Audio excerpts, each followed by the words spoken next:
नमस्कार, मी प्रज्ञा जाधव. नमस्कार, मी निमिष झिमण. आम्ही गोविंद बल्लाळ देवल यांच्या संगीत संशय कल्लोळ या नाटकाचा एक प्रवेशाचं अभिवाचन करणार आहोत. तर मी रेवती हे पात्र वाचते आणि निमिष अश्विन शेठ हे पात्र वाचतोय. तर नाटक संगीत संशय कल्लोळ, प्रवेश दुसरा.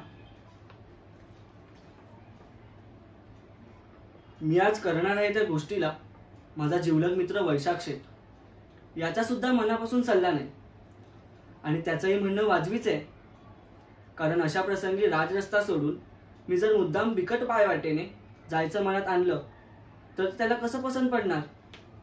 पण करावं काय. ऐन 25च्या जवानीत लागोपाठ 3 बायका दगावल्या. वेळ लावावी, खतपाणी घालावं अशी कुठं फुलाफळाला येते न येते तोच अचानक काही रोग पडून भरून जावे. तशातला माझ्या 3 बायकांचा प्रकार झाला.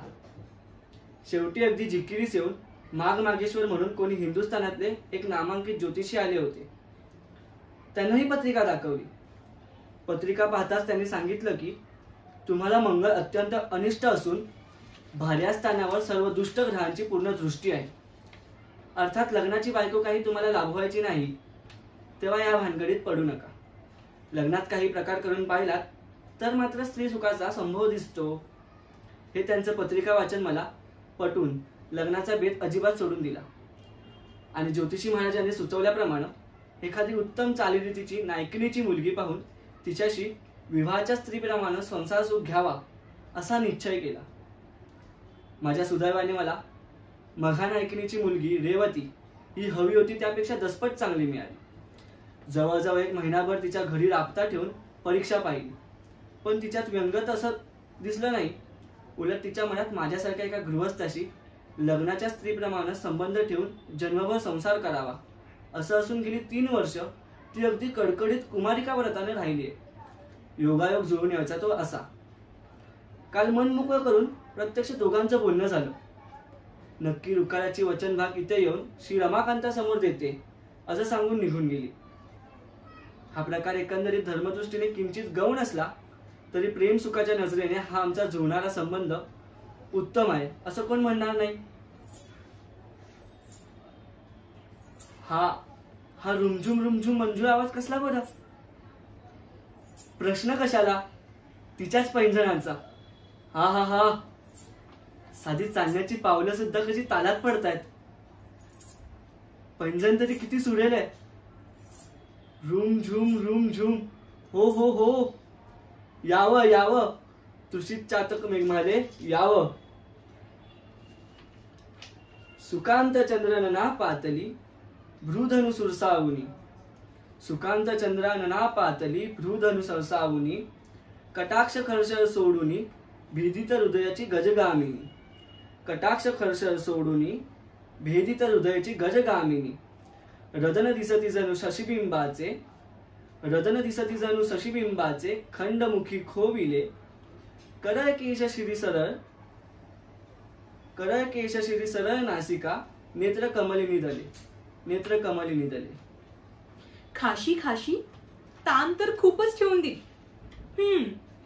इतके दिवस हा गाण्याचा गुण चोरून ठेवला होता म्हणायचा.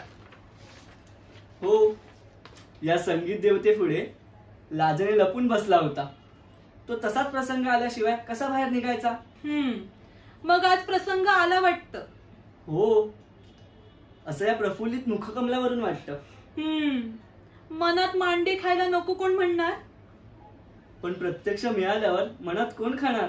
वा, अगदी प्रासाला प्रास जुळून भाषण चाललंय. पण काय हो, आपण ही कवीची दीक्षा घेतली तरी केव्हापासून. या सद्गुण लावण्याच्या जाळ्यात गुंतलो तेव्हापासून. आणि कवितेला विषय तरी कोणता असा. कोणता म्हणजे, अगं तुझं तारुण्य, तुझं रूप, तुझे गुण, तुझं हसणं बोलणं चालणं सर्वच तू. हो, ते जाऊ द्या मेलं.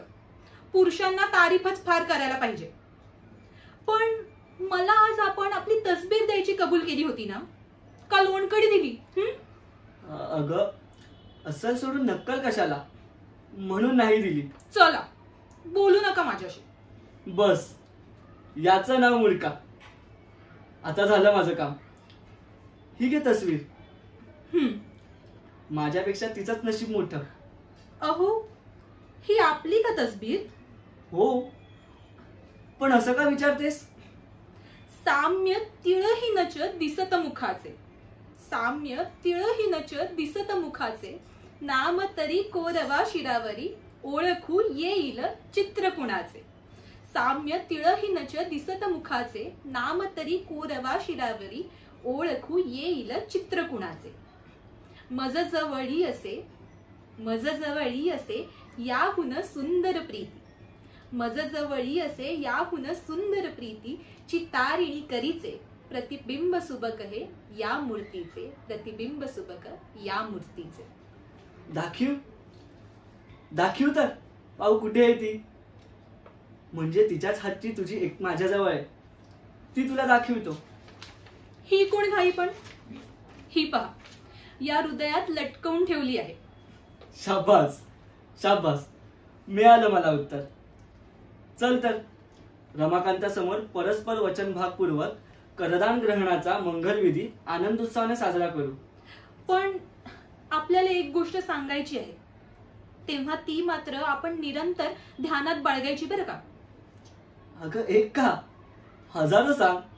आता उद्योग काय दुसरा, तू सांगणार आणि मी ऐकणार. सांग सांग लवकर. सांगायचं हेच की आपला स्वभाव थोडा उतावळा दिसतो. उगीच काहीतरी कल्पनेवर कल्पना रचून माझ्याविषयी कधी निरर्थक संशय घ्याल तर मला ते कधी. समजलो, तोंड नको असं करूस. पण तुझ्याविषयी संशय येईल कसा? पण याच मंगलकाली आपलं सुचवून ठेवते. तसा माझा स्वभाव अजून किंचित अल्लड, थट्टेखोर आहे. तेव्हा एखादं आलं ध्यानात. अगं अशा स्वभावात तर खरी मजा आहे. तसंच मी बरीच मत्सरी, थोडी मानी आणि जराशी रुसरी आहे. म्हणून मग यात काय, हे तर गुण संसाराला लज्जत आणतात. आणि तुझं झालं सांगून? नाही, आणखीन शेवटचं थोडं सांगायचंय. प्रथम करा हा विचार पुरता, प्रथम करा हा विचार पुरता, आवरोनी ममता. प्रथम करा हा विचार पुरता, आवरोनी ममता. धनाढ्य आपण मान्य कुळीचे, धनाढ्य आपण मान्य कुळीचे, हीन कुळीची मी मजवरिता, हीन कुळीची मी मजवरिता. करतील निंदा हसतील सारे, करतील निंदा हसतील सारे, जाती धर्म कुलही अवगणिता. लग्न गाठही पडे एकदा, नये पुन्हा कधी ती सोडविता. लग्न गाठही पडे एकदा, नये पुन्हा कधी ती सोडविता. आलं ध्यानात. बरं चल. मंगलदिनी तन मन धन दानपदी करीते, मंगलदिनी तन मन धन दानपदी करीते. सहाचरण सूचकः, सहाचरण सूचकः करकरात देते. स्वीकारुनी पत्नीपदी धन्य मज करावे, स्वीकारुनी पत्नीपदी धन्य मज करावे. आर्याव्रत सेविनही शपथ मीही घेते, शपथ मीही घेते. कर हा करी धरिला शुभांगी, कर हा करी धरिला शुभांगी, सुदिनी रमाकांता समोरी. कर हा करी धरिला शुभांगी, सुदिनी रमाकांता समोरी. सुखद सदा मत्स्वामिनी तू, सुखद सदा मत्स्वामिनी तू. गृहसंपदा उपभोगी सारी, गृहसंपदा उपभोगी सारी. पण या सर्वांवर एक. अहो ते पहा, तिथून कोणीतरी येत आहे. कोण? थट्टा केली हो. बर, आज रात्री सत्यनारायण आहे, लवकर यायचं हं. मीही कार्तिकनाथाला जाऊन घरी जाते. मी येऊ का कार्तिकनाथापर्यंत? म्हणजे मिळूनच दर्शन घेऊ. तुमचं ना भलतच काहीतरी. हा हा हा. धन्य आनंद दिन पूर्ण मम कामना, धन्य आनंद दिन पूर्ण मम कामना. मुदित कुलदेवता सफल आराधना, धन्य आनंद दिन पूर्ण मम कामना. मुदित कुलदेवता सफल आराधना. लाभ वावाजीचा लोभ धरिला महा, लाभ भावाजीचा लोभ धरिला महा. प्राप्त मज होयती युवती मधुरानना, प्राप्त मज होयती युवती मधुरानना, युवती मधुरानना. धन्यवाद.